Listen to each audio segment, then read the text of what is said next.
Assalamu alaikum guys, and welcome to another episode of Smile to Jannah. Ladies and gentlemen, Dave Chappelle is probably the best comedian that we have alive today. The most popular, the one accepted by all, and he just happens to be a Muslim. And alhamdulillah, he is somebody with his head screwed on properly, such that he understands that there's a genocide going on and who is committing it. And despite being in the position that he is in, he is... You know what? I'm just going to let him speak for himself. Fear that I have for myself, that I need you to protect me from, is co-option. My voice has become more powerful than I intended it to be. Co-option. To include someone in something against their will. Yeah? In other words, to force him to do something. And I cannot let these niggas do me like Charlie Kirk, or even worse than that. What if these niggas trip me up somehow, co-opt me, and then make me say the things that they want me to say? Well, we can't have that. So, just in case, we need a code. So he said, do me like Charlie Kirk. We know Charlie Kirk has been ended. I have to use censored words. And on top of that, we know that the evidence strongly points towards nefarious forces, i.e. Israel. And the evidence strongly points towards the fact that the Israelis, the Zionists, were really on his case because they knew that he was turning against them. Right. Now that that's established for the uninitiated, what's the code word? It's got to be something that I can say so that if I say it, you know that these niggas got me. And don't listen to nothing that I say after I say those words. But don't tell anybody what it is, but it's got to be something that, you know what I mean, that I would never say. What is it? What is it that he would never say? And we would never say. The code word is, I stand with Israel. Thank you very much, and good night.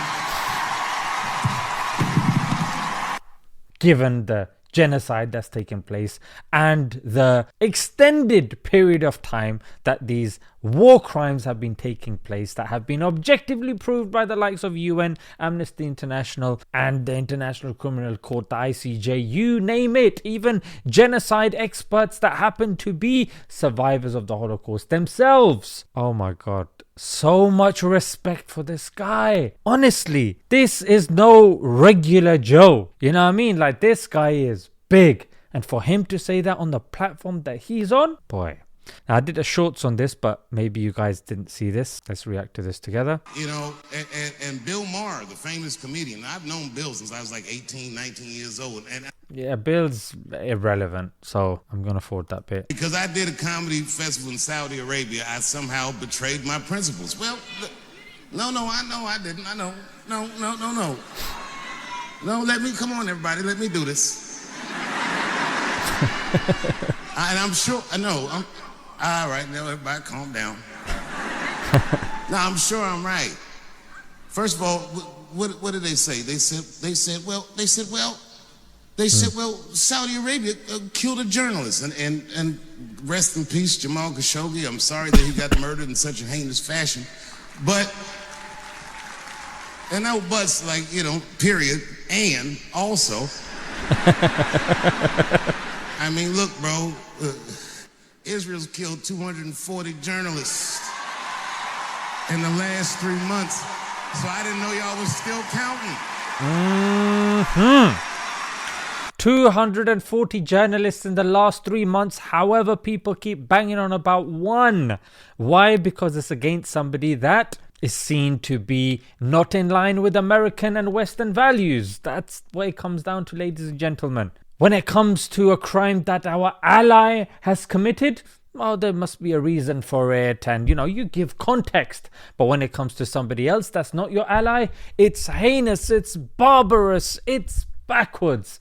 Ladies and gentlemen, selective morals, selective outrage. And I have to bring this classic back here, even though this isn't from his latest special, the one that I've shown. We gotta play this. Show business rules. It's just a rule. You know, the rules of perception. If they're black, then it's a gang. If they're Italian, it's a mob, but if they're Jewish, it's a coincidence, and you should never speak about it.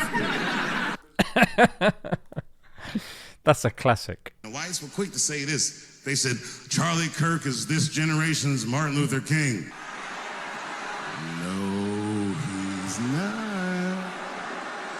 Now this is lagging.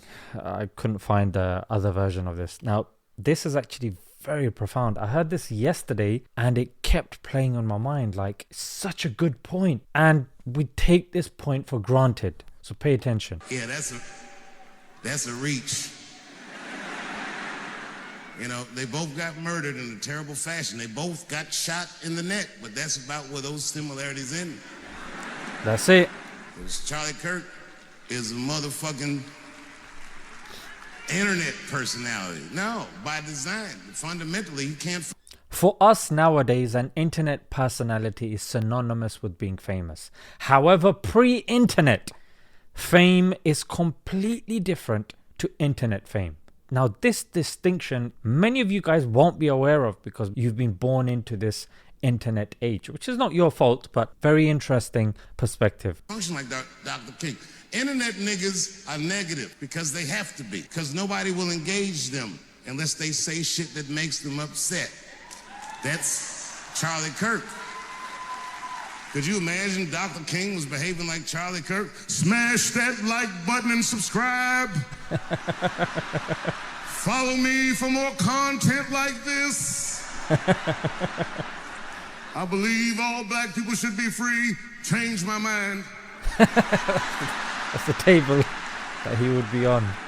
Yeah, because his point is so significant. In those days, it was the weight of what you said, and the people would literally drive to the other town to... They would just know where you're performing next, where your speech is next, because of word of mouth. Today, it's you go on someone's Instagram page, you look at their story, amongst other stories. And the only legitimate way for you to and keep people engaged is by outraging them. You know what I mean? By dealing with the points and contentions that will get people frustrated and annoyed. Yeah, rage baiting has been entered into the dictionary this year. So even the vocab is catering to the mentality of the people of today, the internet generation. Very profound point, very interesting food for thought. And yeah, ladies and gentlemen, Dave Chappelle killing it once again. See you guys next time. Assalamu alaikum.